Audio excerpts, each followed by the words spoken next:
കണ്ണൂർ ജില്ലയിൽ മാത്രം 8 പൊതുവിദ്യാലയങ്ങൾ അടച്ചുപൂട്ടിയെന്നാണ് കണക്ക്.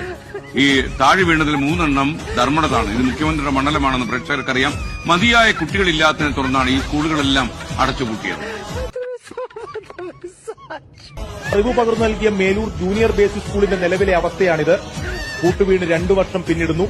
കഴിഞ്ഞ 6 വർഷത്തിനിടയിൽ അടച്ചുപൂട്ടിയ പാലയാട് സെൻട്രൽ LP സ്കൂളും അണ്ടല്ലൂർ ജൂനിയർ ബേസിക് സ്കൂളും മുഖ്യമന്ത്രിയുടെ മണ്ഡലത്തിൽ തന്നെ.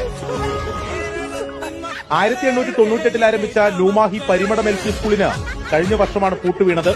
തലശ്ശേരി നിയമസഭാ മണ്ഡലത്തിൽ തന്നെ ഉൾപ്പെട്ട വാണിവിലാസം UP സ്കൂൾ, പപ്പൻപീടികയിലെ Kodiyeri east junior basic school എന്നിവയും അടച്ചുപൂട്ടിയിട്ട് കാലമേറെയായില്ല.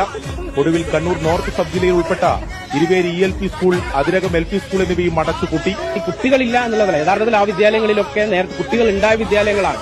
ആ വിദ്യാലയങ്ങളിൽ പിന്നീട് അധ്യാപകർ റിട്ടയർ ചെയ്ത ശേഷം പിന്നീട് നിയമനം നടക്കുന്നില്ല. നിയമനം നടക്കുന്നുണ്ടെങ്കിൽ പോലും അവിടെ 5ഉം 3ഉം 4ഉം 5ഉം വർഷം ജോലി ചെയ്ത അധ്യാപകർക്ക് ശമ്പളം കിട്ടാതിരിക്കും. അവർ സ്വയം അവിടുന്ന് ഒഴിവാകുന്ന സാഹചര്യത്തിൽ പിന്നീട് പഠിപ്പിക്കാൻ അധ്യാപകരില്ലാത്ത സാഹചര്യം വരും. അടച്ചുപൂട്ടിയതെല്ലാം എയ്ഡഡ് സ്കൂളുകളാണ്. കുട്ടികൾ പോയതാവട്ടെ സ്വകാര്യ വിദ്യാലയങ്ങളിലേക്കും. ജില്ലയിൽ മതിയായ വിദ്യാർത്ഥികളില്ലാത്ത 331 എയ്ഡഡ് സ്കൂളുകളും 98 സർക്കാർ സ്കൂളുകളും ഉണ്ടെന്നാണ് വിവരാവകാശ പ്രകാരമുള്ള ചോദ്യത്തിന് ലഭിച്ച മറുപടി.